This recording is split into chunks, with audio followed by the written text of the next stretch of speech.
नमस्कार स्वागत करुच्ची आज मुख्य गुरुत्वपूर्ण खबर को आपण दर्शक बंधु एवं आम हस्तगत होता खबर रही पाणीपाग संपर्कित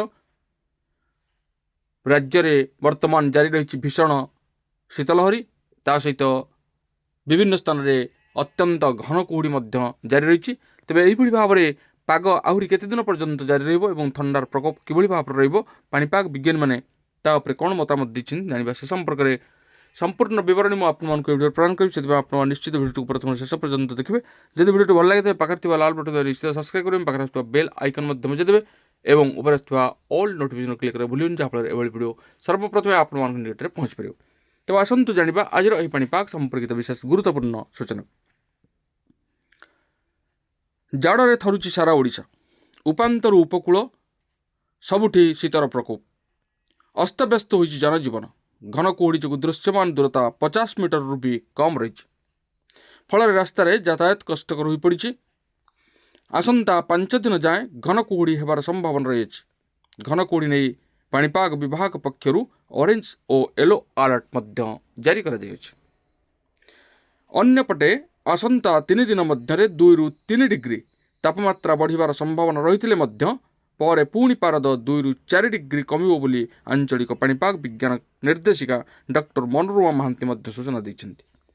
शुक्रवार जगतसिंहपुर जिलार विभिन्न स्थान में अति घन कुहुड़ी देखादेव एथिपाई ऑरेंज वार्निंग जारी कर पुरी केन्द्रापड़ा अनुगुल ढेंकानाल जाजपुर भद्रक बालेश्वर कटक नयागढ़ खोर्धा गजपति गंजाम सुंदरगढ़ और कंधमाल जिला को येलो वार्निंग जारी करिछि पाणीपाग विभाग। तेबे शनिवार जगतसिंहपुर पुरी खोर्धा एवं कटक जिला को ऑरेंज वार्निंग एवं केन्द्रापड़ा जाजपुर ढेंकानाल नयागढ़ कंधमाल सुंदरगढ़ जिला को येलो वार्निंग दिया जायछि। सूचना योग्य गुरुवार दारिंगबाड़ी में 7.5 डिग्री सर्वनिम्न तापमात्रा रही झारसुगुड़ा प्रबल ठंडा अनुभूत होता एठार सर्वनिम्न तापमात्रा 7.8 डिग्री रही बेले स्वाभाविक 4.2 डिग्री कम थिला। सेहीपरि अनुगुल और फुलबाणी 8 डिग्री राउरकेला 8.6 कोरापुट 8.6 केन्दुझर 9 नवरंगपुर 9 जी उदयगिरी 9.2 और किरेई 9.3 बौद्ध 9.6 डिग्री सुंदरगढ़ में 9.6 डिग्री तापमात्रा रेकर्ड करा जायथिला। तेबे एइभली भाव में घन कुहुड़ी जनजीवन को अस्तव्यस्त करुछि एवं ठंडा प्रकोप देखाउछि। सेपटे भारतीय पाणीपाग विभाग उत्तर भारत में प्रबल ठंडा और घन कुहुड़ी साधारण जनजीवन को अस्तव्यस्त करुछि बोली प्रकाश करिछि। ठंडा जो उत्तर भारतर अनेक राज्य में स्कूल बंद करा जायछि। पिलामानकर स्वास्थ्य एवं सुरक्षा को ध्यान रखी यह निष्पत्ति नियाଯାଇଛି। भारतीय पाणीपाग विभाग कहवा अनुसार आगामी दिन में उत्तर भारत में प्रबल ठंडा होबार संभावना रही। दिल्ली हिमाचल प्रदेश पंजाब और उत्तर प्रदेश समेत अनेक राज्य में वर्षा होबार पूर्वानुमान करा जायछि।